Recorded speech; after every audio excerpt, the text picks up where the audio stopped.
On devrait vous nettoyer au karcher. Le jour où le peuple se réveille, vous allez prendre cher. On a le sentiment qu'aller voter, c'est choisir par quel d'entre vous on peut se faire entuber. Républicain ou PS, rangez vos promesses dans vos sacs Hermès. Vous n'avez jamais connu la précarité. Vous vivez à l'écart de nos réalités. La roue le pense, je le mets en musique. Et pour ceux qui l'ignorent encore, je le rends public. Je ne soutiens aucun parti, je marche plus dans vos combines. Vos programmes électoraux ne sont que des comptines. On prend les mêmes et on recommence. Les mêmes promesses, les mêmes mensonges, les mêmes tapes dans la caisse, les mêmes plonges, les mêmes sons dans la presse. Alors, pour commencer, en fait, cette vidéo, il fallait bien Kerry James pour introduire, dans la mesure où le texte, il est d'actualité, écrit d'ailleurs dans l'intention de pouvoir nous éveiller tous à ce qui est en train de se jouer en ce moment, à savoir même l'élection présidentielle et sa cohorte de candidats qui nous promettent tous de sortir le pays du marasme et peut-être même du déclin dans lequel il est en train de s'enfoncer. Kerry James n'est en réalité que le prétexte pour aborder ce qui m'intéressait aujourd'hui. Là, ce qui me paraît important pour moi, c'est de rentrer simplement dans ce que j'appelle des considérations inactuelles, c'est-à-dire un propos ou un point de vue sur les propos qui sont actuellement tenus par les hommes politiques.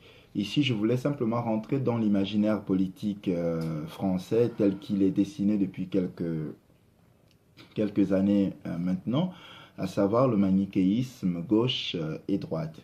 On a l'impression, par rapport bien entendu à la figure de Macron, qui se présente comme une figure au-delà de la gauche, qui fait un bond en rassemblant ce qu'il y a du côté de la gauche et ce qu'il y aurait du côté de la droite, qui survivrait à un travail critique pour pouvoir construire une troisième proposition.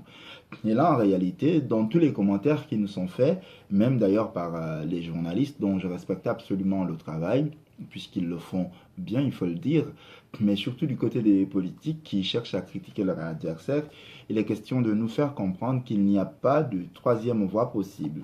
Autrement dit, aujourd'hui, dans notre imaginaire politique, s'intéresser à la politique, y adhérer, y participer, c'est absolument se situer soit à gauche de l'échiquier, soit à droite de l'échiquier électoral, comme si il n'y avait que ces deux voies possibles. Et pour moi, ça me semble être une aberration. Voilà. Et c'est une aberration qui est bien traduite d'ailleurs par le positionnement d'Emmanuel Macron, qui nous dit, qui renvoie dos à dos la gauche et la droite, bien entendu, dans ce que ces deux blocs ont de dogmatique, pour ne retenir que ce qu'il estime être des propositions, je n'ai pas envie de dire synthétiques, parce qu'on pourrait penser que la synthèse, c'est simplement la reprise des éléments d'un camp et de l'autre, mais il y a quelque chose qui me semble quand même au-delà. Voilà. Mon but à moi, en fait, ce n'est peut-être pas, et ce n'est sans doute pas de faire de la propagande pour Macron, mais de dire tout de même qu'on ne peut pas invalider une candidature, la pertinence d'une proposition, au seul fait que cette proposition ne reprend pas les credos de l'un ou de l'autre camp classique. Il est peut-être temps de passer à une ère, j'ai envie de dire, post-classique, en dépassant justement le modèle qui nous est proposé depuis longtemps, dans la mesure où on est d'accord que cet affrontement est tout simplement stérile, que ce soit du temps des cohabitations avec Chirac, Mitterrand ou plus tard, ou que ce soit le temps de la droite pure ou de la gauche pure entre Sarkozy et Hollande, on s'aperçoit bien que, enfin, tout le monde finit par nous dire que le pays va mal, que les choses ne changent pas, qu'il s'agit toujours des mêmes gens qui dirigent de la même manière. Il est peut-être temps aussi de donner du son, d'être à l'écoute d'un discours qui nous propose quelque chose de nouveau. Voilà. Je sais que ce n'est pas tout à fait nouveau puisqu'il y a eu François Bayrou, mais voilà, c'est une autre dynamique et Bayrou l'a sans doute compris puisque pour sa part, il a adhéré à la proposition macronienne.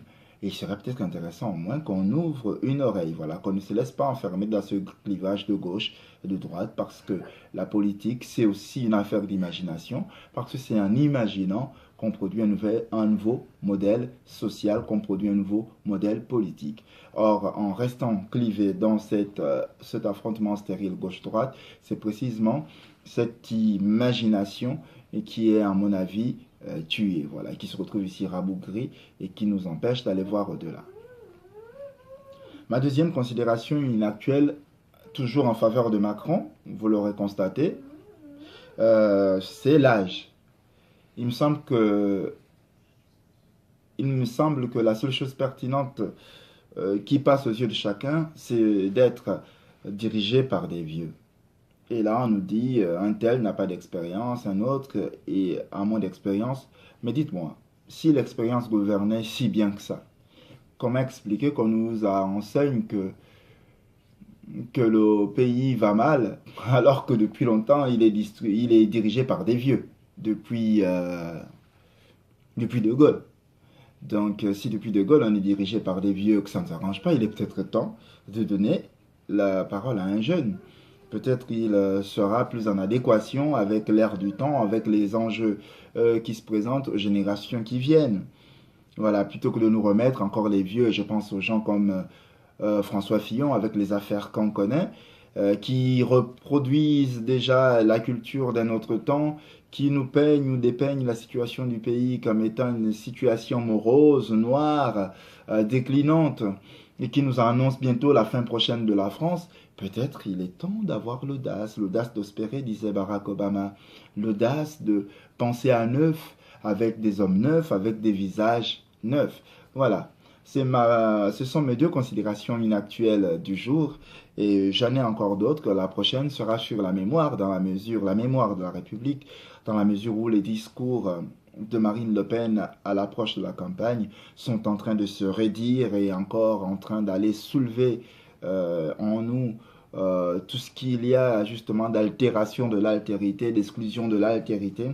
Il est peut-être important de revenir sur la mémoire de la République, sur la République et sa mémoire. Voilà, et ce sera l'objet de mon prochain post. Merci et à bientôt sur ma chaîne Le Vilain Petit Canard.